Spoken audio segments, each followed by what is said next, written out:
Hello aspirants. इस सप्ताह के वीकली राउंडअप में आपका स्वागत है। आज हम 14 से 20 दिसंबर की हमारी जो महत्वपूर्ण खबरें रही हैं उनके बारे में बात करेंगे। तो चलिए सबसे पहले जान लेते हैं आज की हमारी महत्वपूर्ण खबरें कौन कौन सी है। आज की हमारी 7 न्यूज़ जो हैं इस वीक में हमारी महत्वपूर्ण रही है, जो कि प्रेक्षक के दृष्टिकोण से ज़्यादा महत्वपूर्ण है। एक तो देखिए न्यूज़ टुडे होता है जिसमें उस दिन का न्यूज़ महत्वपूर्ण होता है जो भी आता है, और वीकली राउंडअप में ये होता है कि जो भी पूरे सप्ताह में जो भी एग्जाम के पॉइंट ऑफ व्यू से ज़्यादा इंपॉर्टेंट है उसके बारे में हम लोग डिस्कस करते हैं। तो 7 न्यूज़ हमारी मेन न्यूज़ होगी, जिसमें पहला है जो मनरेगा योजना है उसका नाम चेंज करके और उसमें कुछ प्रावधान उसके चेंज किए गए हैं। तो विकसित भारत जी राम जी विधेयक जो लोकसभा में पास हो चुका है उसके बारे में बात करेंगे। लोक अदालत के बारे में बात करेंगे। हाल ही में भारत में एक राष्ट्रीय स्तर पर लोक अदालत का गठन किया, उसका आयोजन किया गया और वहाँ पे काफ़ी सारे जो मामले हैं उनका निपटारा हुआ, तो उनके बारे में बात करेंगे। भारत की 2 नई आर्द्र भूमियाँ जो है उनको रामसर सूची में शामिल किया गया, तो उन दोनों आर्द्र भूमियों के बारे में जानेंगे। साथ साथ में जानेंगे कि रामसर कन्वेंशन वास्तव में है क्या।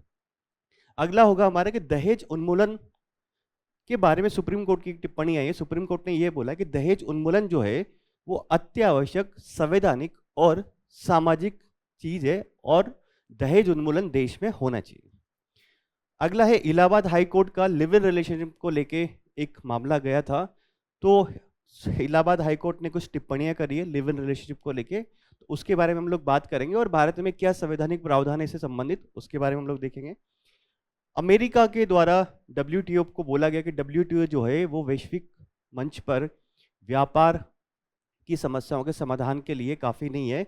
तो डब्ल्यूटीओ जो के द्वारा क्या समस्याओं या फिर क्या चुनौतियां फेस करी जा रही है उसके बारे में हम लोग बात करेंगे।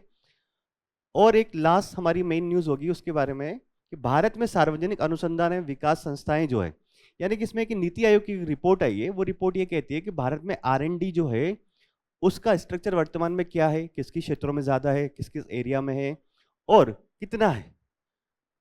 साथ साथ में सुझाव भी देते हैं कि हमें भारत में R&D सेक्टर को बढ़ाने के लिए क्या करना चाहिए, तो उसके बारे में हम लोग बात करेंगे। साथ साथ में हम लोग कुछ शॉर्ट न्यूज़ की बात करेंगे, जैसे कि ऑपरेशन थंडर, एलोरा और पेट्रा गुफाएं। हाल ही में भारत के प्रधानमंत्री गए थे, वहां पे समझौता हुआ था, ट्यूनिंग समझौता, उसके बारे में बात करेंगे। एक हाल ही में नए सूचना आयोग की नियुक्ति हुई है, तो केंद्रीय सूचना आयोग क्या है इसके बारे में हम लोग बात करेंगे। एस्पायर योजना क्या है, मैत्री अनुसंधान केंद्र जो है उसको मैत्री 2 में अपग्रेड किया जा रहा है, उसके बारे में हम लोग बात करेंगे। ओमान की खाड़ी न्यूज़ में इसके बारे में बात करेंगे। एंटी डंपिंग ड्यूटी कुछ जो है इस्पात, उस पर भारत ने चाइना से आने वाले इस्पात पर एंटी डंपिंग ड्यूटी लगाई है, तो वो देखेंगे। केसलर सिंड्रोम क्या होता है इसके बारे में हम लोग बात करेंगे। तो चलिए शुरू करते हैं आज की हमारी पहली मुख्य खबर से।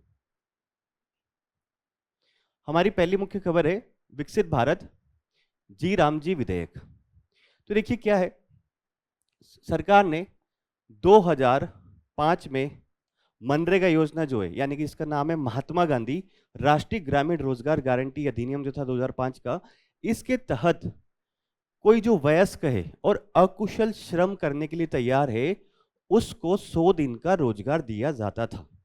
तो हाल ही में सरकार ने इस योजना में चेंज किया है। एक तो इसका नाम चेंज किया है, 2047 तक भारत को विकसित बनाने की बात करी जा रही है, तो 2047 के हमारा जो टारगेट है उसमें ये योजना कैसे फिट हो सकती है विकसित भारत को बनाने के लिए, उसके हिसाब से इसमें कुछ चेंज किए गए प्रावधानों में, उनके बारे में हम लोग देखेंगे। और देखिए जो मनरेगा था इसमें रोजगार की गारंटी दी गई थी, यानी कि राज्य सरकारों को 100 दिन का रोजगार देना होगा। अगर वो 100 दिन का रोजगार नहीं दे पाती थी तो उनको बेरोजगारी भत्ता देना पड़ता है इसकी वजह से। और इससे ग्रामीण भारत में इंफ्रास्ट्रक्चर विकास की भी हुआ है, साथ साथ में लोगों को रोजगार भी मिला है जो अकुशल श्रमिक थे उनको। ठीक है, अब जब ये विधेयक जो है जब ये पारित हो जाएगा और अधिनियम बन जाएगा, यानी कि एक्ट बन जाएगा, तो फिर इसमें एक बात ये की गई कि 6 महीने के अंतर्गत राज्य सरकारों को इसके अनुरूप अपने राज्य में योजनाएं जो है वो अधिसूचित करनी पड़ेगी।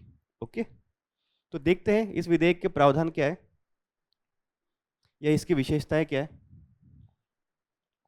तो पहला इसमें है कि रोजगार की गारंटी। देखिए मनरेगा में क्या था कि 100 दिनों का रोजगार दिया गया था गारंटीकृत, तो अब इसमें बात की गई कि 125 दिन का रोजगार प्रति वर्ष प्रदान किया जाएगा।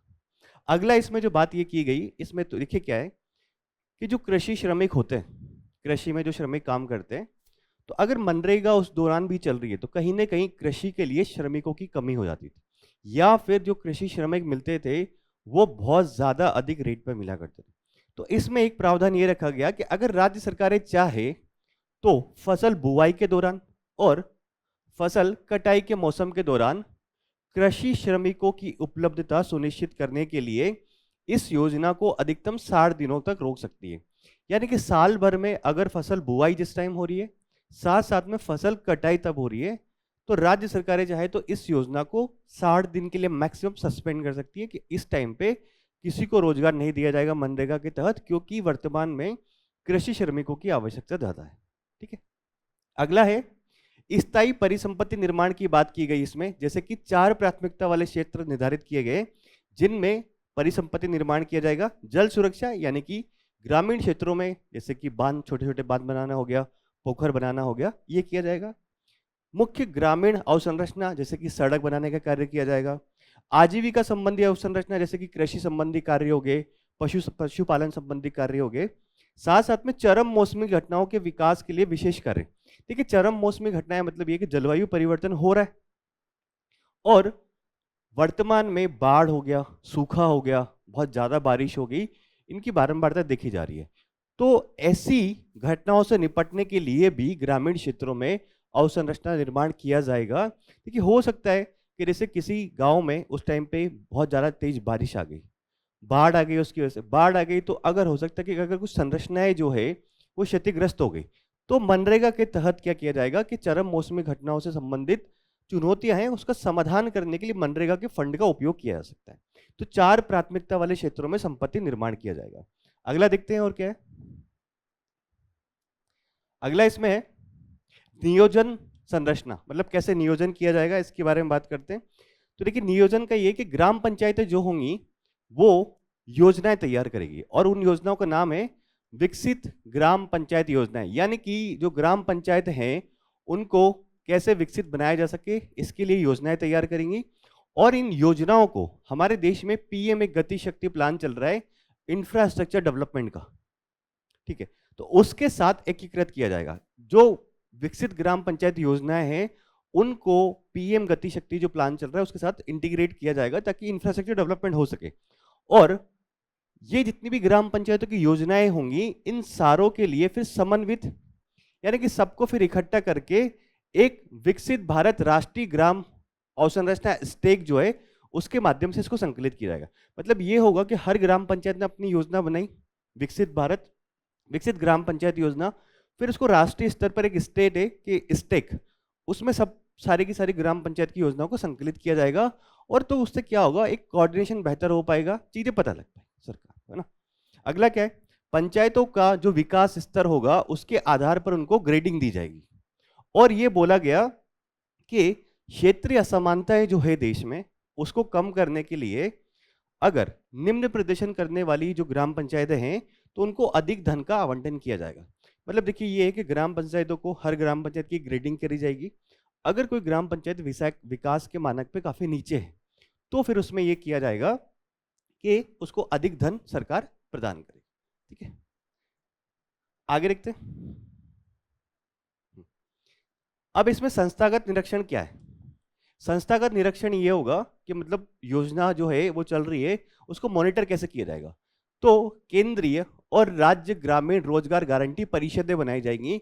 ये जो परिषदें होंगी ये योजना के क्रियान्वयन की समीक्षा करेगी कि योजना जो है क्या वो उसके लक्ष्य को प्राप्त कर पा रही है, नहीं कर पा रही है, या फिर कुछ सुझाव देने होंगे सुधारात्मक तो वो देगी, साथ साथ में परामर्श देगी। ठीक है, अगला है राष्ट्रीय और राज्य स्तरीय संचालन समितियां, यानी कि परिषदें और संचालन समितियां बनाई जाएगी। संचालन समिति को कार्य क्या होगे कि किस ग्राम पंचायत को, किस स्टेट को कितना फंड आवंटन करना है, उसके लिए विभिन्न जो मंत्रालय होंगे उनके बीच में कोऑर्डिनेशन करने के लिए, साथ साथ में रणनीतिक निरीक्षण करेंगे। निरीक्षण करने की सिफारिशें कौन प्रदान करेंगी, आपकी संचालन समितियां।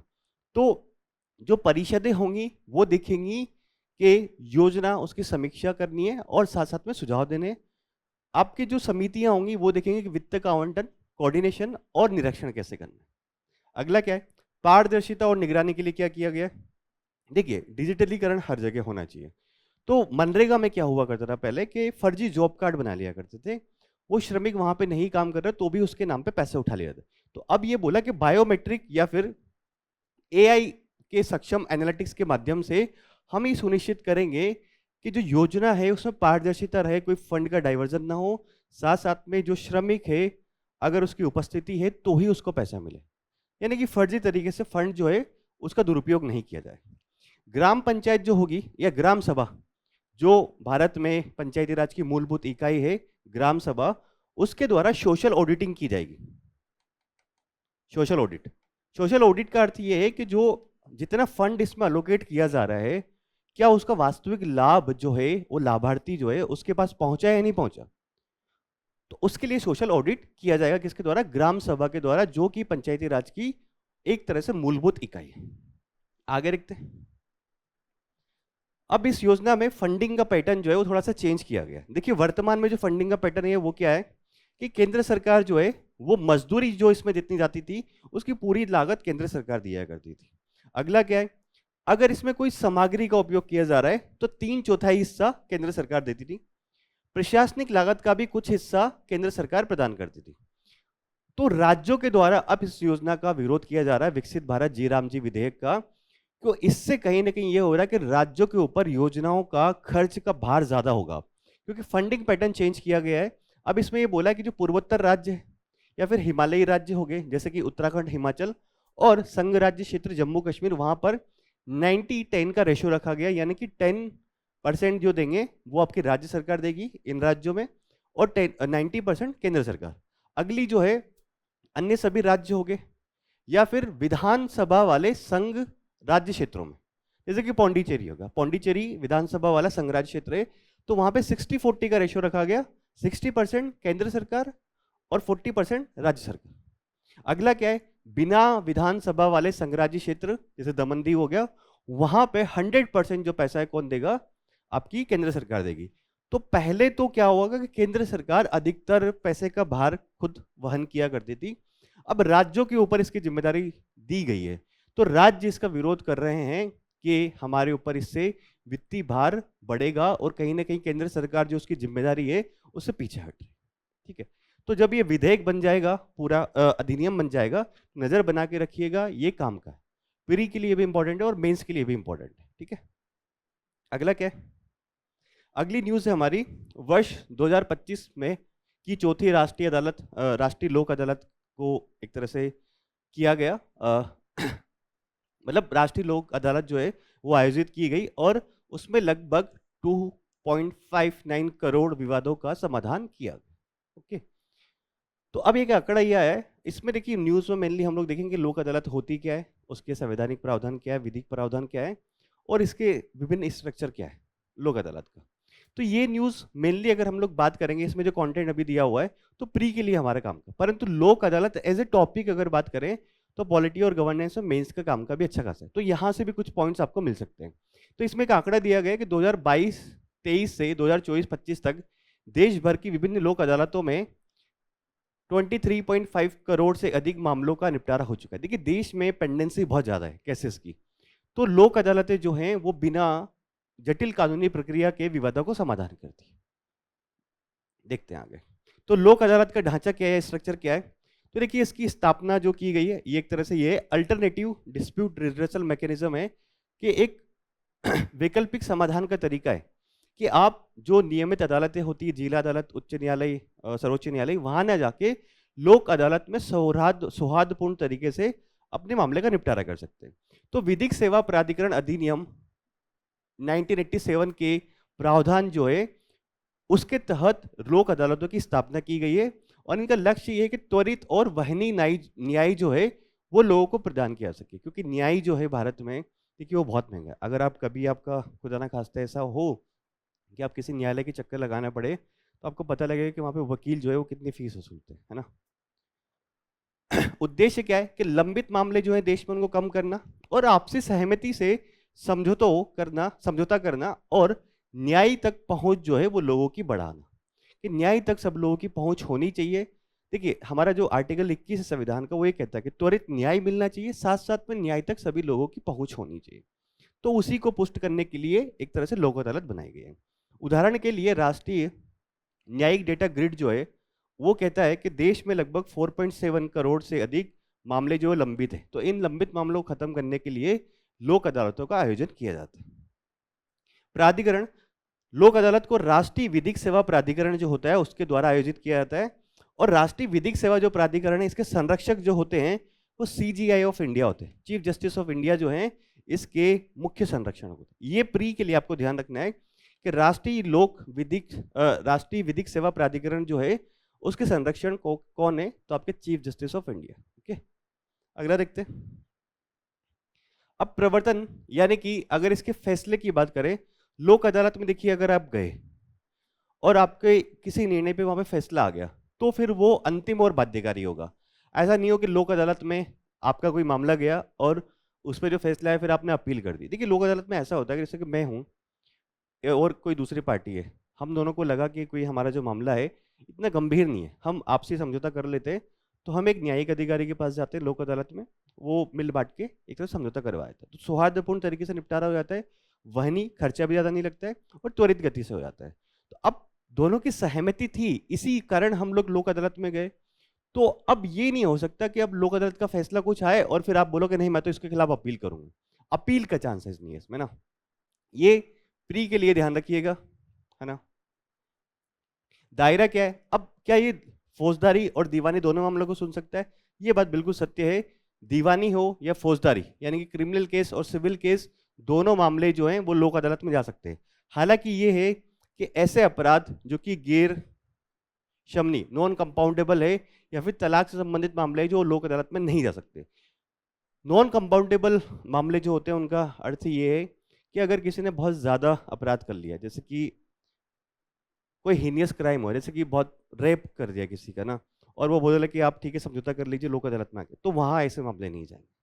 अब ये छोटे मोटे मामले हो सकते हैं कि आपकी बाइक से जा रहे थे कि आपने किसी को वहाँ पे टक्कर मार दी उसका हाथ टूट गया, तो फिर वो बोलेगा कि नहीं मुझे मुआवजे चाहिए, तो अगर वो केस करे अदालत में कि नहीं ऐसा ऐसा कुछ हुआ है, तो आप बेटर है कि लोक अदालत में चले जाइए, ठीक है। या फिर छोटे मोटे जो संपत्ति के विवाद होते हैं ना तो दीवानी और फौजदारी दोनों मामलों को सुन सकता है। निर्णय जो होता है वो अंतिम और बाध्यकारी होता है, अपील नहीं कर सकते, ये बात इंपॉर्टेंट है, ध्यान रखिएगा। अब लोक अदालतों के प्रकार कितने हैं, तो देखिए एक तो होता है राष्ट्रीय लोक अदालत जो कि राष्ट्रीय स्तर पर आयोजित की जाती है। इसमें न्यायपालिका के जितने भी स्तर होते हैं, उच्चतम न्यायालय से लेकर तालुका स्तर तक, एक ही दिन में राष्ट्रव्यापी एक साथ लोक अदालतों का आयोजन किया जाता है। राष्ट्रीय लोक अदालत यानी कि नीचे तालुका स्तर से लेकर उच्चतम न्यायालय तक हर न्यायालय में एक ही दिन लोक अदालत का आयोजन किया जाएगा, तो उसको बोलेंगे राष्ट्रीय लोक अदालत। और इसका उद्देश्य ये होता है कि नीचे से लेकर ऊपर तक जितने भी मामले जिनका निपटारा हो सकता है वो हो जाए, है ना। अगला है स्थायी लोक अदालत। स्थायी लोक अदालत यानी कि सार्वजनिक जन उपयोगिता सेवाओं जैसे कि परिवहन, डाक, तार, बिजली, जलापूर्ति आदि से संबंधित 1 करोड़ तक के अगर मामले हैं तो वो स्थायी लोक अदालत ऐसी होती है कि बस स्थायी रूप से वो काम कर रही है, लगातार काम कर रही है। परंतु राष्ट्रीय वाली में ये है कि सब अदालतों ने मिलकर एक टाइम डिसाइड किया, डेट डिसाइड करी कि इस तारीख को हम लोग लोक अदालत आयोजित करेंगे और जिन मामलों का निपटारा कर सकते हैं उनका निपटारा करेंगे, ठीक है। एक होती है ई लोक अदालत, एक तो आप समझ रहे होंगे इलेक्ट्रॉनिक रूप से, और एक मोबाइल यानी कि चलती फिरती। ई लोक अदालत वही है, डिजिटल प्लेटफॉर्म जो है उनके माध्यम से लोगों की वर्चुअल भागीदारी होती है। और मोबाइल लोक अदालतें वो होती है कि एक स्थान से दूसरे स्थान तक स्थानांतरित होती रहती है, ठीक है। जैसे कि गांव हो गया, एक गांव में अदालत आयोजित की गई, फिर दूसरे गांव में आयोजित की गई कि वहां के मामलों का निपटारा हो गया, फिर अगले गांव का हो गया, ठीक है। आगे देखते हैं। अब 4 संगठनीय इसका स्तर एक तरह से है। तो पहला क्या है, राष्ट्रीय विधिक सेवा प्राधिकरण, राष्ट्रीय स्तर पर। तो प्रमुख अधिकारी कौन है, भारत के मुख्य न्यायाधीश है, उनके अंतर्गत ये कार्य करता है। और इसका कार्य क्या है, नीतिगत दिशा निर्देश जारी करना और विनियमन करना, ओके। अगला क्या है, राज्य विधिक सेवा प्राधिकरण। ये सारे के सारे जिनका गठन किया गया है, ये विधिक सेवा अधिनियम जो है 1987 का, उसके तहत किया गया है। संबंधित उच्च न्यायालय के मुख्य न्यायाधीश कार्यकारी अध्यक्ष के और कार्यकारी अध्यक्ष का अधीन होता है। ये क्या है, नालसा जो है राष्ट्रीय स्तर पर वो जो नीतियां बनाता है उसको लागू करना और लोक अदालतें आयोजित करना और लोगों को कानूनी सहायता प्रदान करना। अगला क्या है, जिला स्तरीय जिला विधिक सेवा प्राधिकरण। जिला और सत्र न्यायालय जो सत्र न्यायाधीश होते हैं उसके अधीन ये कार्य करती है। काम क्या होगा, जिला स्तरीय लोक अदालत आयोजित करना, लोगों को कानूनी सहायता प्रदान करना और स्थानीय कार्यान्वयन का प्रबंधन करना कि अगर कोई डिसीजन दिया गया है तो उसको क्रियान्वित करना। तालुका विधिक सेवा समिति तालुका स्तर पर सबसे वरिष्ठ न्यायिक अधिकारी जो होगा उसके अधीन ये काम करती है और तालुका स्तर पर लोक अदालत आयोजित करने इसका काम होगा। जमीनी स्तर पर लोगों को कानूनी सहायता प्रदान करना और नागरिकों का संपर्क का अगर पहला बिंदु है तो तालुका स्तर पे ही होता है, जो सबसे पास में लोगों के, अगर लोगों का मामला ऐसा कुछ होता है तो तालिका स्तर पर ही सबसे पहले जाते हैं। ऐसा नहीं कि सीधा हाईकोर्ट या जिला न्यायाधीश पहुंच जाए, जिला न्यायालय में पहुंच जाएंगे। ओके, तो ये ढांचा है, आप इस पर ध्यान रखिएगा, सवाल बन सकता है। प्री में तो सवाल आया हुआ है लोक अदालत के ऊपर कि फौजदारी दीवानी मामले सुन सकता है, कानूनी होती है, किस अधिनियम के तहत, ये सारी बातें आई हुई है इसमें। आगे देखते हैं। भारत की दो नई आर्द्र भूमियों को रामसर सूची में शामिल किया गया है। उनका नाम सबसे पहले तो ये राजस्थान की सिलीसेड लेक झील जो कि राजस्थान के अलवर में और छत्तीसगढ़ का कोपरा जलाशय है ना। अब इसके साथ ही भारत में जो रामसर का स्थलों की जो संख्या है वो 96 हो चुकी है। तो ये तो मेन जो है न्यूज़ प्री के लिहाज से है, देख लीजिए कहाँ कहाँ है। सिलीसेड झील जो राजस्थान के अलवर में, अलवर याद रखिए, पेतपुर याद रखने की जरूरत नहीं है। और जो सरिस्का टाइगर रिजर्व है वहाँ पर अलवर में, उसके बफर जोन में ये आती है ना।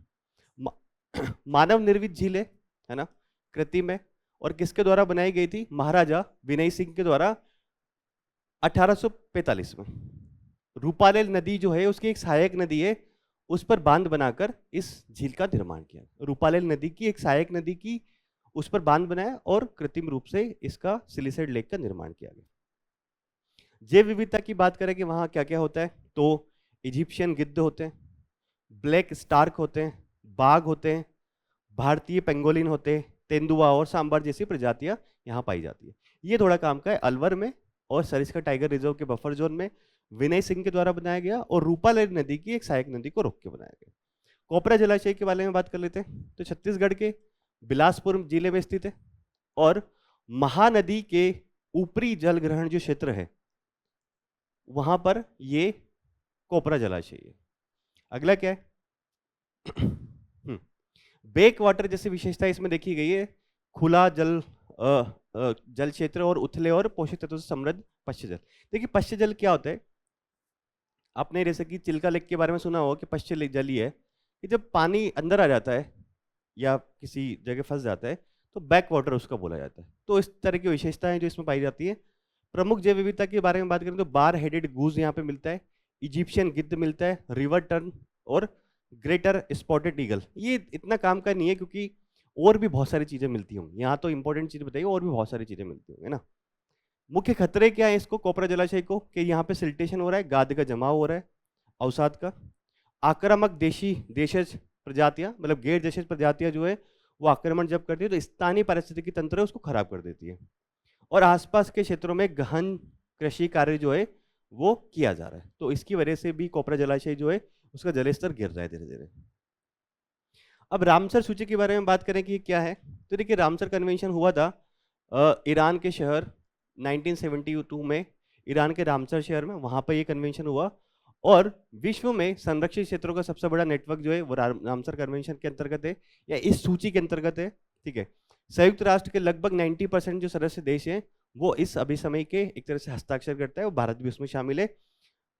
जो आर्द्र भूमियां होती हैं जो रामसर कन्वेंशन के तहत उसमें शामिल किए जाते हैं तो वो मानवता के लिए अंतर्राष्ट्रीय महत्व की होती है, इसलिए उनको शामिल किया जाता है कि ये जो सारी चीजें हैं ये मानवता के लिए बहुत जरूरी है, तो इसलिए इनको संरक्षित करना जरूरी है। मानदंड क्या है कि किसी भी आर्द्र भूमि को अंतर्राष्ट्रीय महत्व की आर्द्र भूमि सूची में शामिल होने के लिए उन्होंने 9 मानदंड बनाए गए हैं रामसर कन्वेंशन में, तो अगर 9 में से कोई वो एक मानदंड पूरा करते हैं तो फिर उसको रामसर सूची के अंतर्गत शामिल कर लिया जाता है। तो वर्तमान में भारत के सिलीसेड झील और कोपरा जलाशय शामिल किए गए। ओके, आगे न्यूज देखते हैं। उच्चतम न्यायालय के अनुसार दहेज उन्मूलन अत्यधिक संवैधानिक और सामाजिक आवश्यकता है। तो देखिए एक मामला गया था उत्तर प्रदेश राज्य बनाम अजमल बेग मामले में, दहेज उन्मूलन संबंधी कुछ दिशा निर्देश जारी करे हैं और सुप्रीम कोर्ट ने ये बोला कि दहेज की जो कुप्रथा है भारत में उससे निपटने के लिए दहेज प्रतिषेध अधिनियम जो है 1961 का उसका बेहतर क्रियान्वयन होना बहुत जरूरी है। तो उस अधिनियम के बारे में जानते हो, सुप्रीम कोर्ट के दिशा निर्देश क्या है उनको देखते हैं। तो सुप्रीम कोर्ट ने क्या क्या दिशा निर्देश दिए हैं। सुप्रीम कोर्ट ने ये बोला है कि दहेज निषेध अधिकारी जो है उनकी नियुक्ति की जाए, और उन अधिकारियों को जो संसाधन हो, ऐसा नहीं हो कि आपने अधिकारी की नियुक्ति तो कर दी और उसको आवश्यक संसाधन नहीं दिए कि वो दहेज जैसी कुप्रथा को रोक सके, तो उसको आवश्यक संसाधन दिए जाए, साथ साथ में उसका जो नंबर है, कॉन्टैक्ट डिटेल जो है, वो उसका प्रसारण किया जाए ताकि अधिक से अधिक लोगों के पास में वो हो। अब जो ये दहेज निषेध अधिकारी है, इसको दहेज प्रतिषेध अधिनियम जो 1961 का, उसके तहत राज्य सरकार द्वारा नियुक्त किया जाता है। ये थोड़ा सा ध्यान रखिएगा प्री के लिए। लंबित मामलों का शीघ्र निपटान किया जाए, ऐसा सुप्रीम कोर्ट बोलता है। देखिए भारत में कानून तो बहुत अच्छे अच्छे बनते हैं, मामले भी अच्छे अच्छे जाते हैं, पर उनको निपटान नहीं हो पाता। निपटान नहीं हो पाता तो एक डिटरेंस नहीं बन पाता। अगर कोई मामला कर भी लेता है, अपराध कर भी लेता है, तो वो केस पे केस, तारीख पे तारीख चलती रहती है। तो इसकी वजह से क्या होता है, लोगों के मन में कानून का भय नहीं हो पाता है। तो ये बोला कि उच्च न्यायालय से सुप्रीम कोर्ट ने बोला, सुप्रीम कोर्ट ये बोलता है कि जो हाई कोर्ट है जिनमें ऐसे मामले हैं दहेज को लेके, वे मामलों को आईपीसी की धारा 304 बी दहेज हत्या या फिर धारा 498 ए जो क्रूरता से संबंधित है, मामले जो हैं उनको त्वरित गति से निपटाए। यानी कि दहेज हत्या और क्रूरता संबंधित जो मामले हैं उनको शीघ्रता से निपटाए जाए। अधिकारियों के लिए प्रशिक्षण, सुप्रीम कोर्ट ने ये बोला कि जो न्यायिक अधिकारी है और जो पुलिस अधिकारी है उनके लिए प्रशिक्षण की व्यवस्था की जाए ताकि वो ऐसे मामलों को संवेदनशील तरीके से हैंडल कर सके।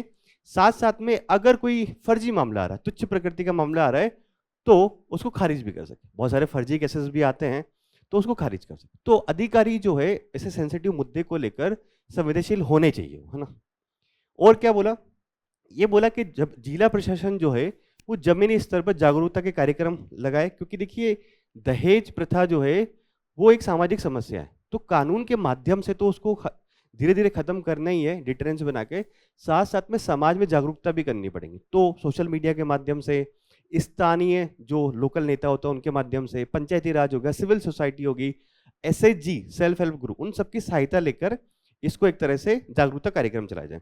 और शिक्षा के पाठ्यक्रम में भी बदलाव किया जा सकता है कि शुरू से ही बच्चों को ये पढ़ाया जाए शिक्षा के बुक्स के माध्यम से कि जो दहेज है वो एक गलत चीज है ना।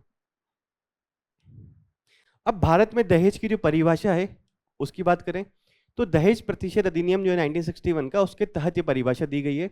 उसमें ये बोला कि दहेज में कोई भी संपत्ति या मूल्यवान प्रतिभूति, संपत्ति या तो कैश हो गया या फिर कार हो गई, है ना, या फिर कुछ और चीज हो गई, कोई भी मूल्यवान परिसंपत्ति विवाह के समय, उससे पहले या विवाह के किसी भी समय अगर एक पक्ष के द्वारा दूसरे पक्ष के द्वारा एक पक्ष से दूसरे पक्ष को दी जाती है तो उसको क्या बोलते हैं, दहेज बोलते हैं। एक पक्ष के द्वारा विवाह के दूसरे पक्ष को प्रत्यक्ष अप्रत्यक्ष रूप से दी गई हो तो उसको दहेज बोला जाएगा। ऐसा हमारे 1961 के कानून में लिखा हुआ है। अगला क्या है, दहेज संबंधी अपराधों के तहत मामले दर्ज। अगर मामलों की बात करी जाए तो देखिए national crime record bureau NCRB का डाटा कहता है कि भारत में 2023 में लगभग 14% जो मामले हैं वो बड़े हैं दहेज से संबंधित, और 15,000 से अधिक मामले जो हैं वो दर्ज किए गए। तो इसीलिए सुप्रीम कोर्ट टिप्पणी कर रहा है कि जो प्रथा है, कुप्रथा है, इसको खत्म करने की आवश्यकता है क्योंकि दहेज संबंधी मामले बढ़ रहे हैं, है ना। और पूरे वर्ष अगर बात करी जाए तो लगभग 6100 के आसपास, 6100 के आसपास दहेज हत्याएं भी हुई है, रिपोर्ट भी हुई है। मामले 15,000 है और 6100 के आसपास दहेज हत्याएं भी हुई। तो एक बड़ा आंकड़ा है। इस कुप्रथा को समाप्त करने के लिए सुप्रीम कोर्ट के दिशा निर्देशों का पालन किया जाना चाहिए, साथ साथ में समाज में भी जागरूकता फैलाई जानी चाहिए। अब हमारे देश में क्या क्या उठाए गए, क्या क्या कदम उठाए गए, तो एक तो अधिनियम ही हो गया दहेज प्रतिषेध अधिनियम 1961। इसके तहत ये बोला कि दहेज लेने या देने पर कम से कम 5 साल की कैद हो सकती है और जुर्माना हो सकता है। ओके, अगला है राष्ट्रीय महिला आयोग जो है वो ये बोलता है, मतलब महिला आयोग का काम ये है कि कानूनों को और सख्त बनाने के लिए उनकी समीक्षा करता है और सरकार को सुझाव देता है। अगला है भारतीय न्याय संहिता, आईपीसी की धारा 304 बी या फिर भारतीय न्याय संहिता की धारा 80। अब चेंज कर दिया हमने, पहले आईपीसी था, अब भारतीय न्याय संहिता हो गया। तो पहले की धारा 304 बी या फिर अभी वर्तमान वाले की 80 दहेज हत्या से संबंधित प्रावधान करती है। अगला क्या है, एक घरेलू हिंसा से रोकथाम महिलाओं का संरक्षण अधिनियम 2005 है, उसके तहत भी ये बात की गई है कि जो दहेज हत्याएं मतलब एक तरह से घरेलू मामलों में महिलाओं का हिंसा नहीं होनी चाहिए, संरक्षण होना चाहिए। तो 2005 का अधिनियम भी कहीं ना कहीं इनडायरेक्टली तरीके से हमारे देश में दहेज की जो कुप्रथा है उसको समाप्त करने के लिए योगदान देता है। तो ये सरकार ने कदम भी उठाए हैं और ये हमारे सोसाइटी के लिए भी काम का है। ये न्यूज़ जो है एग्जाम के पॉइंट ऑफ व्यू से, साथ साथ में अगर आप कभी ऐसे लिख रहे हैं महिलाओं के ऊपर तो ये चीज़ आप इसमें डाल सकते हैं ना। नेक्स्ट देखते हैं, live in relationship. Live in relationship को लेकर इलाहाबाद हाईकोर्ट ने कुछ निर्णय दिया है और इलाहाबाद हाईकोर्ट ने बोला कि लिव इन रिलेशनशिप अवैध नहीं है। तो हमारे संविधान का जो आर्टिकल 21 के तहत बात की गई है कि व्यक्तिगत स्वतंत्रता और मानवीय गरिमा पर जो कानूनी स्थिति है आर्टिकल 21 के तहत, उसी को इलाहाबाद हाईकोर्ट का ये निर्णय पुष्ट करता है। ओके, तो देखते हैं क्या है, मुख्य टिप्पणियां क्या है शीर्ष इलाहाबाद हाईकोर्ट की लिव इन रिलेशनशिप को लेकर। न्यायालय ने ये बोला कि अगर परस्पर सहमत वयस्क है, दोनों सहमत है और वयस्क है, तो अगर वो लिव इन रिलेशनशिप में रह रहे हैं तो वो ना तो कोई अपराध कर रहे हैं, ना ही यह प्रतिबंधित है किसी कानून के तहत। तो अलाउड है हमारे देश में, अगर परस्पर सहमति से दो वयस्क रह रहे हैं तो लिव इन रिलेशनशिप अलाउ है, कोई अपराध नहीं है और प्रतिबंधित नहीं है देश में। अब न्यायालय ने ये बोला कि जो वयस्क होता है उसको अपने निजी जीवन से संबंधित फैसले लेने की अधिकार है, स्वतंत्रता है। अब समाज या परिवार की असहमति के आधार पर इस स्वायत्तता को प्रतिबंध नहीं कर, मतलब न्यायालय ये बोल रहा है कि जो व्यक्ति है उसको स्वतंत्रता है, स्वायत्तता है कि वो अपने निर्णय खुद ले सके। तो समाज या फिर पारिवारिक परिस्थितियों के हिसाब से उसको उस निर्णय लेने की स्वतंत्रता और स्वायत्तता है उसको बाधित नहीं किया जा सकता। राज्य का कर्तव्य बताया है, ये बोला कि अगर दो वयस्क परस्पर सहमति से साथ में रह रहे हैं तो राज्य का कर्तव्य है कि उनके जीवन की और स्वतंत्रता की रक्षा करने के लिए राज्य का संवैधानिक कर्तव्य है। अगर मतलब ये है कि अगर दो वयस्क रह रहे हैं सहमति से, लिव इन रिलेशनशिप में रह रहे हैं और ऐसा होता है कि उनका परिवार या फिर समाज उनके ऊपर कोई दबाव बनाता है, अगर वो पुलिस सुरक्षा की मांग करते हैं तो राज्य का एक कर्तव्य होगा कि उनको सुरक्षा प्रदान करें। राज्य मना नहीं कर सकता इसके लिए, ठीक है। नेक्स्ट देखते हैं, सामाजिक नैतिकता, वो क्या बोलते हैं। न्यायालय ये बोलता है कि सामाजिक ताने बाने से संबंधित चिंताएं, मतलब लिव इन रिलेशनशिप में जब लोग रहते हैं तो यही बात उठाता है कि हमारे समाज में क्या होगा, बिना शादी के लोग रह रहे हैं, हाई राम, ये वाली बात हो जाती है ना। तो ये बोला कि संविधान में हमारी बात की गई है मूल अधिकारों की गारंटी, तो जो सामाजिक ताने बाने को नष्ट हो जाएगा उसके संबंधित चिंताएं हैं, वो हमारे संविधान में जो प्रावधान है मूल अधिकार की गारंटी जो दी गई है उससे ऊपर नहीं है, ठीक है, ये ध्यान रखना है। अगला क्या है, साक्ष्य संबंधी धारणा।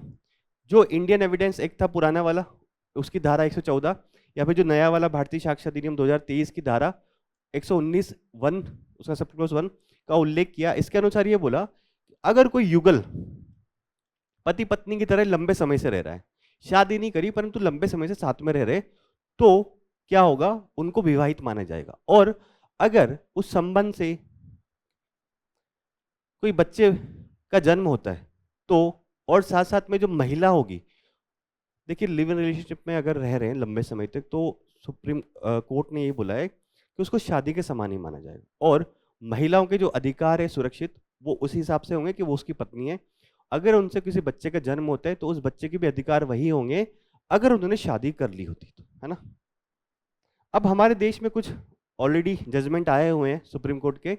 तो लता सिंह बनाम उत्तर प्रदेश राज्य 2006 में सुप्रीम कोर्ट ने ये बोला कि राज्य अधिकारियों को अपनी पसंद का साथी चुनने वाले, मतलब जो अपनी पसंद का साथी चुन रहा है वयस्क, उसको ये बोला कि राज्य के जो अधिकारी हैं उनको क्या करे, निर्देश दिया कि आप उनकी क्या करेंगे, सम्मान पे नाम पे अगर उनके ऊपर कोई हिंसा हो रही है, उनका उत्पीड़न हो रहा है तो उससे रक्षा करें, है ना। मतलब देखिए ये है कि इस मामले में ये बोला था सुप्रीम कोर्ट ने कि अगर कोई वयस्क है वो अपना मन से साथी चुन रहा है और उसके खिलाफ हिंसा या फिर कोई सामाजिक उत्पीड़न हो रहा है तो राज्य का कर्तव्य है कि वो उसकी रक्षा करे। अगला क्या है, केस पुत्ता स्वामी बनाम भारत संघ 2017 का मामला है।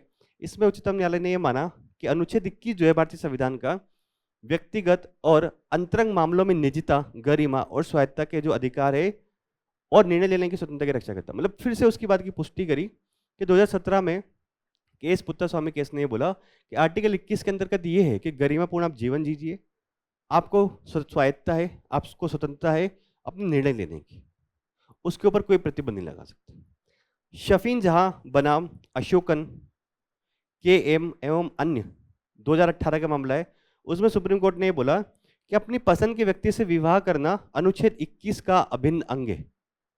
ठीक है, साथ साथ ही पसंद की अभिव्यक्ति करना अनुच्छेद 19 और 21 के तहत एक मूल अधिकार है। आप अपने पसंद के व्यक्ति से शादी कर रहे हैं, ये आर्टिकल 21 के तहत आपका अधिकार है, मूल अधिकार है। साथ साथ में आप अपनी पसंद की अभिव्यक्ति कर रहे हैं, तो हमारे संविधान के आर्टिकल 19 में ये बात की गई है कि अभिव्यक्ति की स्वतंत्रता होगी, तो अभिव्यक्ति जो आप करेंगे अपनी पसंद की, वो भी क्या है, आपका एक तरह से मूल अधिकार। तो इन तीनों जजमेंट को ध्यान रखिएगा, इनका क्रक्स यही है कि आप स्वायत्त है अपने निर्णय लेने के लिए अगर आप वयस्क हैं तो। साथ साथ में अगर आप किसी के साथ लिव इन रिलेशनशिप में रह रहे हैं और कोई आपके खिलाफ उत्पीड़न करता है, हिंसा करता है, तो राज्य का कर्तव्य होगा कि राज्य क्या करे, उनको सुरक्षा प्रदान करे। आगे देखते हैं। अमेरिका ने ये बोला कि वैश्विक व्यापार विवादों के समाधान के लिए WTO जो है उसकी भूमिका या फिर उसकी भूमिका पर सवाल उठाए। तो अमेरिका ने ये बोला कि WTO जो है उसके ऊपर ये आरोप लगा कि उसने व्यापार में असंतुलन पैदा किया है तथा वर्तमान और भविष्य के जो मुद्दे हैं, समस्याएं हैं, उनके लिए WTO का जो मंच है वो पर्याप्त नहीं है। तो इस न्यूज़ में हम लोग जानेंगे कि WTO के सामने क्या क्या चुनौतियां हैं। देखिए, इंपॉर्टेंट है, ऐसे सवाल आता है, आपके ये सवाल इंपॉर्टेंट है, ये जो भी चुनौतियां WTO के अगेंस्ट। तो सबसे पहले जानते हैं कि मोस्ट फेवर्ड नेशन का एक कॉन्सेप्ट है, वो क्या बोलता है। तो अमेरिका ये बोलता है कि जो मोस्ट फेवर्ड नेशन का सिद्धांत है उसकी आलोचना दी और ये बोला कि ये जो सिद्धांत है ये देशों को अपने द्विपक्षीय संबंधों को हित में या द्विपक्षीय संबंधों को बेहतर बनाने के लिए, व्यापारिक द्विपक्षीय संबंधों को बेहतर बनाने के लिए मोस्ट फेवर्ड नेशन का जो कॉन्सेप्ट है वो उसमें अड़चन लगाता है। कैसे? मोस्ट फेवर्ड नेशन का कॉन्सेप्ट क्या, पहले तो देखते हैं। देखिए, ए जैसे देश है, इसने बी देश को मोस्ट फेवर्ड नेशन का दर्जा दिया हुआ है और बाकी देशों को भी दिया हुआ है। तो अगर यहाँ से कोई वस्तु आ रही है, इसके ऊपर ये 1% टैरिफ लगा रहा है, और अगर वो सेम वस्तु किसी और देश से आ रही है तो उस पर भी उसको 1% टैरिफ लगाना होगा। ऐसे नहीं कि बोले आपसे आ रही तो 5% लगा देंगे। तो मोस्ट फेवर्ड नेशन का सिद्धांत यही कहता है कि किसी उत्पाद पर WTO के सभी सदस्य देशों के लिए समान स्तर पर प्रशुल्क टैरिफ लगाया जाता है। इसलिए अब द्विपक्षीय संबंधों का सिद्धांत, द्विपक्षीय संबंधों के क्रियान्वयन में सिद्धांत बाधक है। अब देखिए, आपने उस पर 1% टैरिफ लगाया, परंतु अगर आपने ए देश के साथ समझौता कर लिया कि इस वस्तु पर हम आपसे 0% टैरिफ लेंगे, तो फिर बाकी देशों से भी 0% लेना पड़ेगा। तो मतलब क्या हुआ? तो कहीं ना कहीं द्विपक्षीय संबंधों के क्रियान्वयन में ये जो सिद्धांत है मोस्ट फेवर्ड नेशन का, वो बाधक होता है। अब चुनौतियां जानते हैं। देखिए, WTO के पुराने नियम हो गए, 1995 में WTO की स्थापना हुई थी। तो वर्तमान में जो नई व्यापारिक प्रणालियां आ रही है उनके लिए WTO के पुराने नियम बहुत प्रासंगिक नहीं है और नए व्यापार मुद्दों का ये समाधान नहीं प्रस्तुत करते। ठीक है, तो क्या क्या है? जैसे आर्थिक सुरक्षा से जुड़े मुद्दे, उसका समाधान नहीं करता। सप्लाई चेन में जो व्यवधान आता है, जैसे कि कोविड के टाइम पे सप्लाई चेन बहुत ज़्यादा डिस्टर्ब हो गई थी, तो WTO वहाँ पे कहीं नहीं दिख रहा था, है ना। डिजिटल व्यापार जो वर्तमान में बढ़ रहा है, उसका रेगुलेशन के लिए क्या नियम है क्या नहीं, कोई WTO चुप है इसके बारे में। जलवायु परिवर्तन के बहाने बहुत सारे देश जो है व्यापार को अवरुद्ध करते हैं, उसके लिए WTO क्या कर रहा है? कुछ नहीं कर रहा है। जैसा कि यूरोपीय संघ ने एक कानून बनाया है, कार्बन बॉर्डर एडजस्टमेंट मैकेनिज्म, जो मतलब ये रोक लगाता है कि अगर आपके किसी उत्पाद से बहुत ज़्यादा कार्बन का उत्सर्जन हुआ है तो हम उसको आयात करने के लिए मना कर सकते हैं। अब विकासशील देश तो ऑब्वियसली अभी भी कोयला के ऊपर चल रहे हैं, इतनी उनके पास स्वच्छ टेक्नोलॉजी नहीं है, फाइनेंस भी नहीं है, तो उत्सर्जन तो होगा। तो इसके बहाने कहीं ना कहीं यूरोपीय संघ क्या कर रहा है कि विकासशील देशों जैसे कि भारत हो गया, उनसे व्यापार कम कर रहा है कि हम आपसे इंपोर्ट नहीं करेंगे। ओके, आगे क्या? व्यापार में बढ़ता असंतुलन। व्यापार में असंतुलन हो रहा है WTO के रहते हुए भी, जैसे कि बहुत सारे देश प्रतिकूल बाजार नीतियां अपनाते हैं, जैसे कि व्यापार में सब्सिडी देते हैं अपने वालों को, कोटा इंपोज कर देते हैं कि हम इतना इंपोर्ट करेंगे, इससे ज़्यादा नहीं करेंगे। सैनिटरी और फाइटो सैनिटरी मेजर्स, यानी कि स्वच्छता के नाम पर, जैसे कि भारत के जो अल्फांसो आम है वो यूरोपीय संघ ने लेने से मना कर दिए थे, कि ये बहुत स्वच्छ नहीं है ना। तो अब ये जो प्रतिकूल बाजार नीतियां हैं, इसके कारण क्या कर रहे हैं, जो देश हैं अपने यहाँ पे इंपोर्ट जो है उसको लिमिट करते हैं। अब इंपोर्ट लिमिट करेंगे तो क्या करेंगे, फिर उनको अपना प्रोडक्शन बढ़ाना होगा उनकी डिमांड के हिसाब से, क्योंकि डिमांड तो अगर है तो उनको प्रोडक्शन अपना बढ़ाना होगा।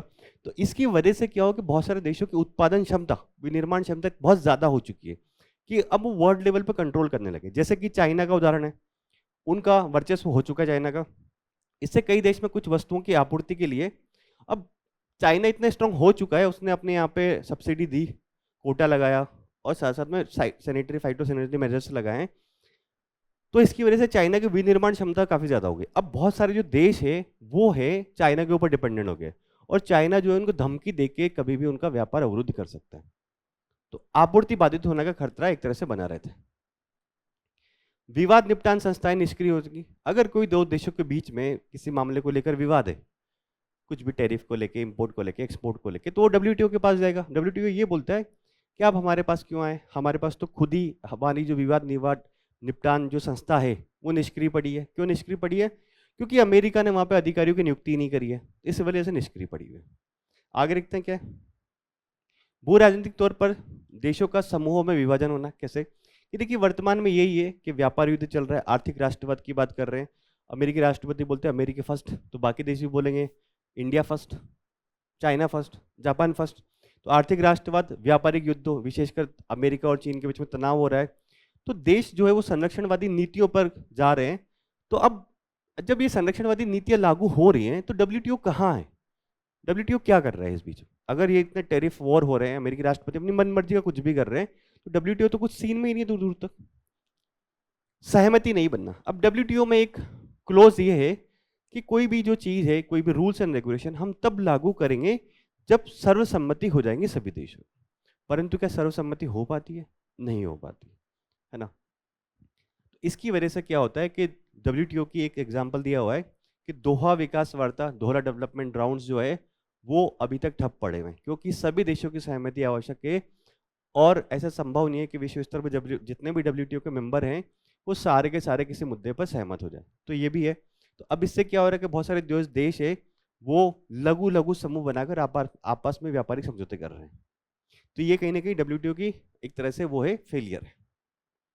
प्यूलिलेटर बताया हुआ है, मतलब कि ऐसे समझौते, कूटनीति या सहयोग है जिसमें कई देश शामिल होते हैं। मतलब ये है कि सारे देश नहीं, परंतु 2 से या 3 से अधिक देश, जैसे आसियान और उसके जो बाकी जो कंट्रीज थे जिनके साथ उसका मुक्त व्यापार समझौता था, उन्होंने RCEP एक एग्रीमेंट किया था, है ना, regional cooperation economic partnership. Bharat उसमें शामिल नहीं हुआ, परंतु आसियान और उसके 5 जो फ्री ट्रेड एग्रीमेंट वाले पार्टनर थे उन्होंने शामिल उसको शुरू किया। तो अब ऐसे देश कर रहे हैं कि ठीक है डब्ल्यूटीओ का मंच अगर काम नहीं कर रहा है, वहाँ पे व्यापार वार्ता रुकी हुई है, तो हम तो अपने व्यापारिक संबंधों को आगे बढ़ाते हैं। ओके, तो ये डब्ल्यूटीओ की चुनौतियां हैं, इंपॉर्टेंट है। अगर किसी टाइम पे और न्यूज़ में आता है कि इसकी सुझाव क्या दे सकते हैं तो हम लोग बात करेंगे। और वैसे जो चुनौतियां अगर आपको पता लग गई तो सुझाव आसानी से आप लिख सकते हैं। ओके, आगे बढ़ते।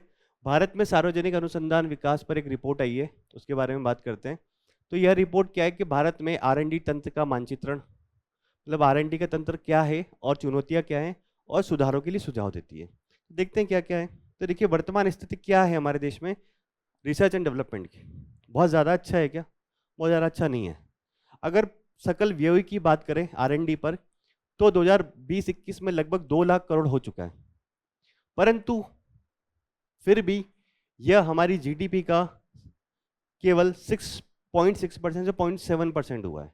बहुत कम है। हमारी GDP जितनी बड़ी है उसकी तुलना में हम R&D पर केवल 0.6% इन्वेस्ट करते हैं, तो काफ़ी कम है। वैसे 2 लाख करोड़ आपको ज़्यादा दिख जाएगा, परंतु GDP जितनी बड़ी होती है उस हिसाब से कैलकुलेट किया जाना चाहिए परसेंटेज में, तो कम है काफ़ी ना। वित्त पोषण के स्रोत की बात करें तो भारत में कौन से स्रोतों से ज़्यादा R&D हो रहा है?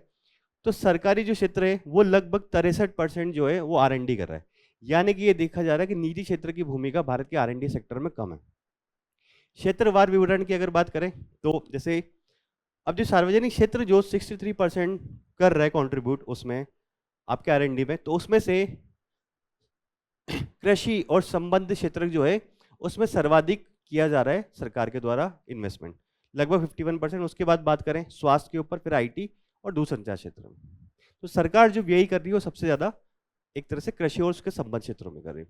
भौगोलिक संकेंद्रण की बात करें कि किन किन क्षेत्रों में ज्यादा हो रहा है, तो दक्षिण भारत में लगभग 36% के आसपास सार्वजनिक निवेश किया जा रहा है, जबकि पूर्वोत्तर भारत में बात करें तो 1.68% है, जो काफी कम है। मतलब भारत में जो भौगोलिक रूप से जो क्षेत्र हैं उनमें भी R&D की फैसिलिटीज या फिर इन्वेस्टमेंट जो है वो अलग अलग है। शहरों में अधिक उपस्थिति, केंद्र सरकार लगभग मतलब जो R&D संस्थाएं हैं या फंड जितना भी खर्च हो रहा है वो शहरों में ज्यादा हो रहा है। जैसे कि केंद्र सरकार के लगभग 48% R&D संस्थान भारत के 10 सबसे अधिक आबादी वाले शहरों में, मतलब केंद्र सरकार के जितने भी R&D इंस्टीट्यूशन है वो भारत के जो 10 आबादी वाले बड़े क्षेत्र शहर है उनमें स्थित है ना। तो ये स्थिति है। प्रीलिम्स में ऐसा सवाल पूछा जा सकता है कि भारत में R&D सेक्टर में निजी क्षेत्र का योगदान ज्यादा है कि सार्वजनिक का? सार्वजनिक क्षेत्र का जो योगदान ज्यादा है वो किधर है? कृषि और संबद्ध क्षेत्रों में ज्यादा है। कितना परसेंट किया जा रहा है? कि जीडीपी का 2% किया जा रहा है? नहीं, जीडीपी का केवल 0.71%। ऐसे सवाल 3 स्टेटमेंट के बेस पे प्रीलिम्स में पूछा जा सकता है। तो सिफारिशें क्या करी? अब उद्योग समूहों के साथ निकटता करना, भविष्य के R&D संस्थाओं को संबंधित विशिष्ट उद्योग के निकट, मतलब R&D संस्थाएं जो है वो उद्योगों के पास में स्थापित किया जाए ताकि बेहतर सहयोग हो सके। ऐसा नहीं हो कि उद्योग तो आपके साउथ में और R&D संस्थान आपके हिमाचल में काम कर रहा है। जहां उद्योग का क्लस्टर है वहीं पे R&D संस्थान होने चाहिए ताकि बेहतर एक कोऑर्डिनेशन हो सके। केंद्रीकृत अनुसंधान केंद्र, संसाधनों को साझा, मतलब विभिन्न जो संसाधन है R&D के साझा करने में सक्षम बनाने के लिए, विभिन्न उद्योगों के बीच सहयोग को बढ़ावा देने के लिए और एक से अधिक उद्योगों में विशेषज्ञता को साथ लाने के लिए केंद्रीकृत अनुसंधान केंद्रों का निर्माण। मतलब केंद्रीकृत अनुसंधान केंद्र उनका निर्माण किया जाए किस किस के लिए? कि संसाधन साझा हो सके, विभिन्न उद्योगों के बीच में बढ़ावा दे सके, मतलब सहयोग को बढ़ावा दे सके, और एक से अधिक उद्योगों में विशेषज्ञता को एक साथ लाने के लिए। सहयोगात्मक मंच, ये क्या है? नवाचार को बढ़ावा देने के लिए शोधकर्ताओं, सहयोग के जो शोध कर रहे हैं, साथ साथ में उद्योग के जो पेशेवर हो गए या उद्यमों के बीच में एक तरह से एकीकरण हो। किस किस के बीच में? जो रिसर्चर है उनके बीच में, उद्योग के जो भी प्रोफेशनल्स हैं उनके बीच में, और जो एंटरप्रेन्योर है उनके बीच में अंतर क्रिया को बढ़ाने के लिए मंच बनाए जाने चाहिए। जैसे कि MIT जो है अमेरिका में, उसने एक प्रोग्राम शुरू किया हुआ इंडस्ट्रियल लाइजन प्रोग्राम। इसके तहत वहां के शोधकर्ता, उद्योग के पेशेवर और उद्यमी एक साथ आते हैं। आगे देखते हैं। और सिफारिश क्या है? प्रौद्योगिकी हस्तांतरण कार्यालय, वो क्या है? शोधकर्ताओं, रिसर्चर जो है, कंपनियों को अपनी नई तकनीक को प्रयोगशाला से बाजार तक पहुंचाने में मदद करने के लिए TTO, यानी कि देखिए जो रिसर्चर हो गए या फिर जो कंपनियां हैं जो कि रिसर्च एंड डेवलपमेंट कर रही है, उनको अपनी टेक्नोलॉजी बाजार तक पहुंचाने के लिए प्रौद्योगिकी हस्तांतरण कार्यालय जो है उसको स्थापित करना चाहिए। अन्य सुझाव क्या है? कि अगर कोई रिसर्चर है या रिसर्च किया जा रहा है तो प्रशासनिक प्रक्रियाएं उनको सरल किया जाए, निजी उद्यमों के साथ बेहतर साझेदारी होनी चाहिए, स्पष्ट बौद्धिक संपदा इंटेलेक्चुअल प्रॉपर्टी के लिए दिशा निर्देश जारी किए जाए। क्योंकि अगर किसी ने रिसर्च किया है तो भाई वो अपने नाम से एक तरह से ट्रेडमार्क या फिर कॉपीराइट तो कराएगा ही सही, है ना। तो ये जो इंटेलेक्चुअल प्रॉपर्टी राइट है उसके लिए बेहतर तरीके से दिशा निर्देश जारी किए जाए, और अवसंरचना संबंधी कमियां जो है, लेबोरेटरीज नहीं है वहां पे, सामान नहीं है, उसको दूर किया जाए। ठीक है। अब भारत में R&D के समक्ष क्या चुनौतियां हैं, एक स्क्रीनशॉट के माध्यम से देख लेते हैं।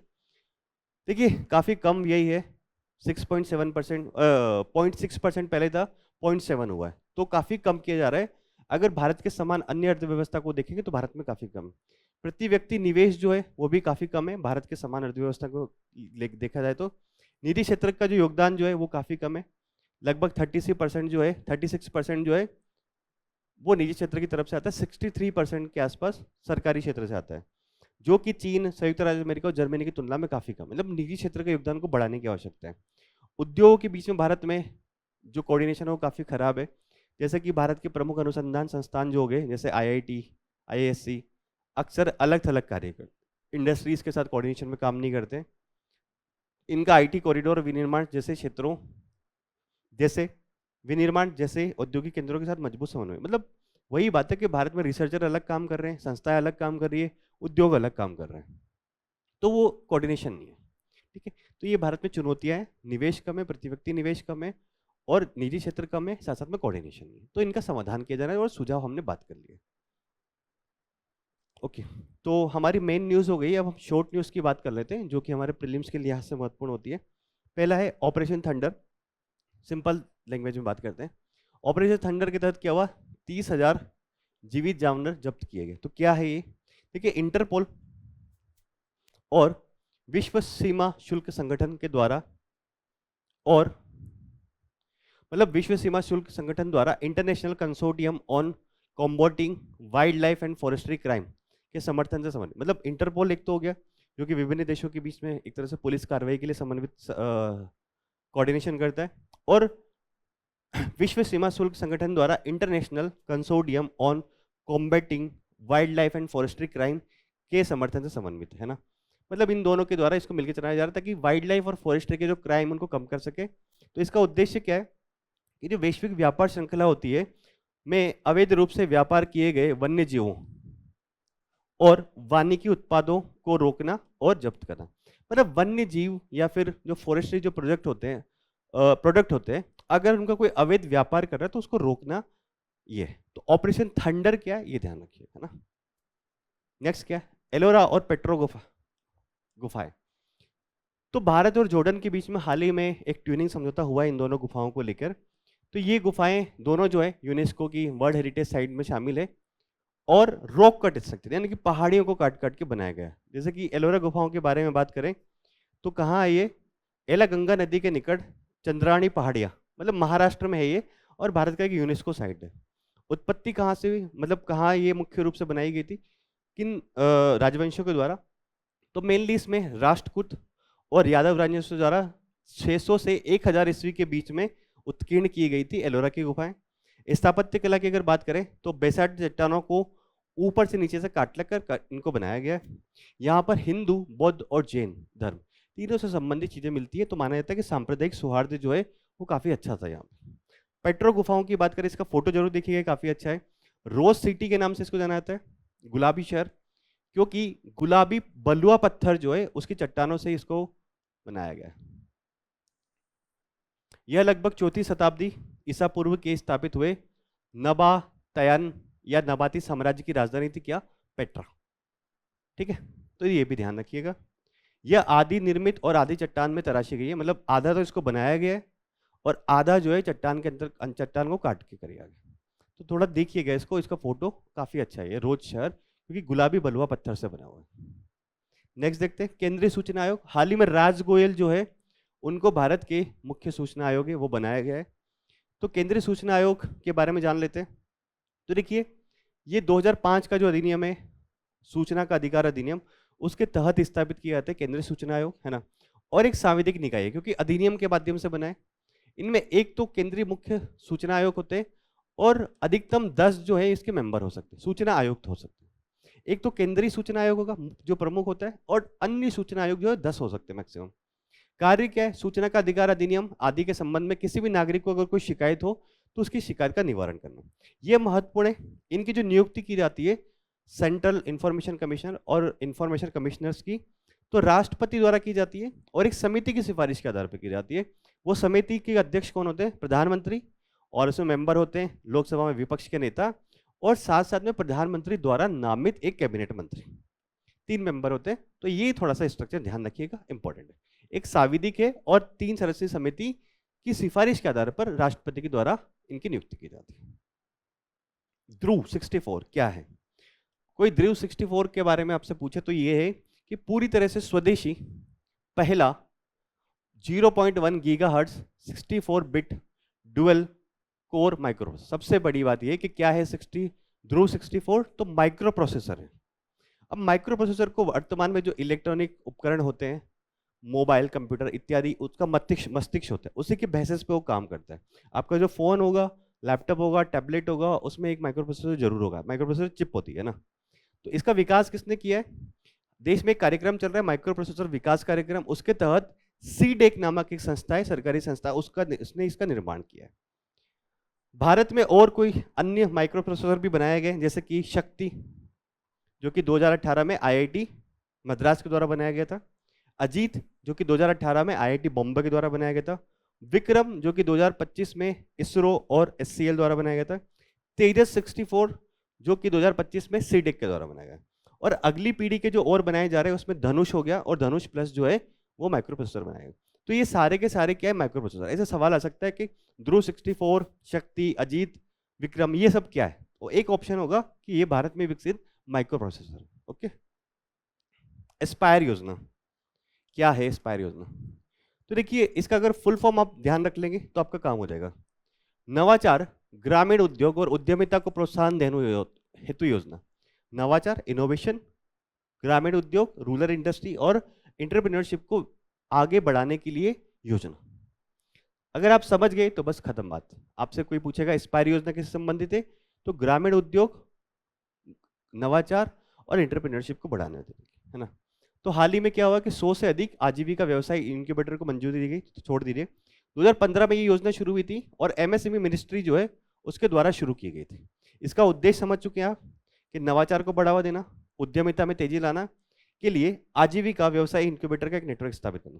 देखिए, इंक्यूबेटर से ये होते हैं कि जो नए नए उद्यमी होते हैं या उनको इंडस्ट्री स्थापित करनी है तो उसकी सारी सुविधाएं एक जगह उसको उपलब्ध हो जाती है।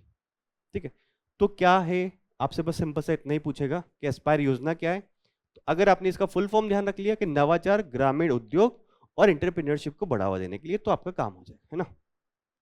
यह योजना ग्रामीण कृषि, ग्रामीण क्षेत्र आदि में बेरोजगारों, स्वरोजगार करने वालों और नई तकनीकों में कौशल व पुनः कौशल प्रदान करती है। ओके, मैत्री अनुसंधान केंद्र ये क्या है? देखिए, भारत में के अंटार्कटिका में जो मैत्री अनुसंधान केंद्र है वर्तमान में, तो ये बात करी जा रही है कि उसको 2032 तक मैत्री 2 स्टेशन में बदल देंगे, उनके अपग्रेड कर देंगे उसको ना। सिंपल सा है। तो मैत्री क्या है? आपका अंटार्कटिका में भारत का एक अनुसंधान केंद्र है। अब ये अत्याधुनिक और वर्ष भर परिचालन योग्य अनुसंधान केंद्र के रूप में परिचित किया जा रहा है। मतलब जो मैत्री है उसका एडवांस वर्जन अंटार्कटिका में जो होगा वो मैत्री 2 होगा। तो मैत्री अनुसंधान केंद्र क्या है? देखिए, 1998 में इसका विकास किया गया था। कहाँ पर और कहाँ इसको लगाया गया? अंटार्कटिका में। ये थोड़ा सा इंपॉर्टेंट है, ये ध्यान रखिएगा, अंटार्कटिका में। तो अंटार्कटिका में क्या और भी कुछ है क्या? हाँ है, भारतीय एक है, दक्षिण गंगोत्री सबसे पहले था परंतु ये अब नष्ट हो चुका है ना, सेवा मुक्त हो चुका है। अब हिमाद्री कहाँ है? तो ये आर्कटिक में, हिमाद्री ऊपर है अंटार्कटिका में। आपका क्या क्या है? भारती और मैत्री, और हिमाद्री ऊपर है। ठीक है, ये ध्यान रखिएगा प्री के लिए। ओमान की खाड़ी, देखिए ईरान ने हाल ही में ओमान की जो खाड़ी है, गल्फ ऑफ ओमान, वहां पर एक टैंकर है उसको जब्त कर लिया और उसमें भारतीय परिचालक दल के सदस्य थे। तो ओमान की खाड़ी के बारे में क्या है? तो जो अरब सागर है उसकी उस उत्तर पश्चिमी शाखा है। इसके सीमावर्ती देशों की अगर बात की जाए तो उत्तर में इसके ईरान हो गया, दक्षिण में ओमान है ना, और पश्चिम में आपका UAE, ये रहा UAE। काफी स्ट्रेटेजिक लोकेशन है ना। भूसामरिक महत्व क्या है? अब देखिए क्या है, ये रहा आपका होर्मुज जल डमरू मध्य। देखिए, हमेशा जब ईरान के साथ कॉन्फ्लिक्ट होता है तो ईरान क्या बोलता है कि मैं इस स्ट्रेट को बंद कर सकता हूँ। तो यहाँ से जितना भी पर्शियन गल्फ से होते हुए ऑयल जाता है इन देशों से, उसको बंद कर सकता है। तो Oman, gulf of Oman straight of Hormuz से किससे कनेक्टेड है? पर्शियन गल्फ से, इतना याद रखना है। और ये लोकेशन देखिए, ये जो पूरा इलाका है, ये ना पूरा का पूरा इलाका UPSC की मैपिंग के हिसाब से बहुत इंपॉर्टेंट। तो यहाँ की जो भी न्यूज आती है आपको सब याद रखनी है। गल्फ ऑफ ओमान के बारे में हम लोग देख चुके हैं। हेट स्पीच, देखिए कर्नाटक विधानसभा ने हाल ही में हेट स्पीच को लेके एक विधेयक है वो लेके आए हैं। तो हेट स्पीच क्या है उसकी परिभाषा देखते हैं कि सार्वजनिक रूप से यानी कि पब्लिक मंच पर ऐसी अभिव्यक्ति जिसका उद्देश्य क्या है? धर्म, नस्ल, जाति, लिंग, लैंगिक रुझान, भाषा या जनजाति के आधार पर किसी व्यक्ति का हो गया, समूह हो गया या समुदाय के खिलाफ कोई चोट पहुंचाना, कोई वेमेनेस खड़ा करना, शत्रुता खड़ा करना, घृणा या दुर्भावना फैलाना, उसको हेट स्पीच बोलते हैं। तो भारतीय संविधान में क्या कोई प्रावधान है? प्रावधान है। संविधान का आर्टिकल 19(1)(a) जो है हमें ये बोलता है कि हमें अभिव्यक्ति की आजादी है, परंतु साथ साथ में अनुच्छेद 19(2) जो है वो ये बोलता है कि आपको जो अभिव्यक्ति की आजादी है उस पर सरकार उचित प्रतिबंध लगा सकती है। किन किन आधारों पर? लोक व्यवस्था, राष्ट्रीय सुरक्षा, शिष्टाचार, मानहानि, अपराध के लिए अगर आप उकसा रहे तो सरकार आप पे प्रतिबंध लगा सकती है। ठीक है, तो हेट स्पीच हमारे संविधान के प्रावधानों के तहत ही है। वायु गुणवत्ता प्रबंधन आयोग, तो वायु गुणवत्ता प्रबंधन आयोग है, उसने हाल ही में दिल्ली एनसीआर में ठोस अपशिष्ट की जो समस्या है उसकी समीक्षा करी है। तो ये आयोग क्या है, ये महत्वपूर्ण है। तो राष्ट्रीय राजधानी और उसके आसपास के क्षेत्रों में वायु गुणवत्ता से संबंधित ये काम करेगा। फिर से बता रहा हूं, इंपॉर्टेंट है। राष्ट्रीय राजधानी और आसपास के क्षेत्रों में, यानी कि पूरे भारत के लिए नहीं है। और 2021 में एक अधिनियम के माध्यम से इसको स्थापित किया गया, यानी कि एक वैधानिक आयोग है। इससे पहले क्या कुछ था? हाँ था, पर्यावरण प्रदूषण रोकथाम नियंत्रण प्राधिकरण था, उसको चेंज करके वायु गुणवत्ता प्रबंधन आयोग बनाया गया 2021 में। मंत्रालय कौन सा है? पर्यावरण वन और जलवायु परिवर्तन मंत्रालय, ऑब्वियसली यही होगा ना। क्षेत्राधिकार अगेन सेम, राष्ट्रीय राजधानी क्षेत्र हो गया एनसीआर, उसके आसपास के हरियाणा, पंजाब, राजस्थान और यूपी, सारे देश के राज्य नहीं है, हरियाणा है, पंजाब है, राजस्थान, यूपी है। शक्तियां क्या है? अगर कोई प्रदूषणकारी गतिविधियां फैला रहा है तो उनको ये प्रतिबंधित कर सकता है, अगर कुछ से कुछ नुकसान हो तो मुआवजे के लिए आदेश दे सकता है, जांच कर सकता है, निर्देश जारी कर सकता है, दिशा निर्देश तैयार करने आदि के लिए बाध्यकारी शक्तियां या फिर बाध्यकारी दिशा निर्देश ये दे सकता है। तो इंपॉर्टेंट है ये। संविधिक है, पूरे देश के लिए नहीं है। दो बात आपको ध्यान रखनी है ना, और मंत्रालय ध्यान। एंटी डंपिंग ड्यूटी, तो चीन से आयात होने वाले कुछ इस्पात पर एंटी डंपिंग ड्यूटी लगाई गई है। सिंपल लैंग्वेज में बता देते हैं पहले। जैसे चाइना है, वहां से इंडिया कोई वस्तु आ रही है, इस वस्तु का उत्पादन या फिर यहाँ इसके मार्केट में जो बिक्री है 100 रुपए में बिक्री है ना चाइना में, भारत में जो निर्यात की जा रही है 90 रुपए में की जा रही है, तो क्या होगा? भारत में एक तरह से डंप कर रहे हो आप उस चीज को सस्ते रेट पे, है ना। तो भारत क्या करेगा? डब्ल्यूटीओ के प्रावधानों के तहत इस पे 10% की क्या करेगा? एंटी डंपिंग ड्यूटी लगा देगा, कि जो उसके मार्केट के हिसाब से कम रेट यहाँ पे हो जाए। तो यही एंटी डंपिंग ड्यूटी है और डब्ल्यूटीओ के प्रावधानों के तहत स्वीकृत है। डेफिनेशन पढ़ लेते हो। एंटी डंपिंग ड्यूटी एक व्यापारिक उपाय है, इसे कोई देश तब लागू करता है जब कोई देश किसी वस्तु को अपने घरेलू बाजार मूल्य के कम मूल्य पर किसी अन्य देश को निर्यात करता है। यदि कोई कंपनी किसी उत्पाद का निर्यात उस कीमत से कम मूल्य पर करती है जो वह सामान्य रूप से अपने घरेलू बाजार में वसूलती है, तो उस उत्पाद को डंपिंग कहा जाता है। और इसका हमारे जो देश है जो एंटी डंपिंग ड्यूटी लगा रहा है, वो सस्ते आयात से अपने देश के घरेलू उद्योग को बचाने के लिए एंटी डंपिंग प्रशुल्क लगाता है, और ये डब्ल्यूटीओ के तहत मान्य होता है। सिंपल, ध्यान रखिए। स्मॉल मॉड्यूलर रिएक्टर ये क्या है? देखिए, हमने लक्ष्य रखा है कि 2047 तक हम जो है 100 गीगावाट्स की परमाणु ऊर्जा जो है उसका उत्पादन करेंगे। तो उसके लिए भारत सरकार ने योजना बनाई है कि अब हम बड़े बड़े रिएक्टर बनाने की बजाय छोटे छोटे रिएक्टर बनाएंगे जिनकी क्षमता होगी लगभग 300 मेगावाट प्रति यूनिट। तो भारत सरकार ने वर्तमान में क्या किया है कि 2033 तक कम से कम 5 स्वदेशी रूप से डिजाइन स्मॉल मॉड्यूलर रिएक्टर जो है उसको परिचालन में लाने की बात करी गई है। तो देखिए, ये यही है कि अगर छोटे रहेंगे तो असेंबल जल्दी हो सकते हैं, जल्दी बन सकते हैं, और एक स्थान से दूसरे स्थान पर ले जा सकते हैं। अगर आप 1000 मेगावाट का रिएक्टर बना रहे हैं तो उसमें टाइम लगेगा, इसको एक दूसरी जगह ले जाने में समय लगेगा, साथ साथ में बहुत हैंडी नहीं होगा ये, परंतु छोटा वाला होगा, है ना।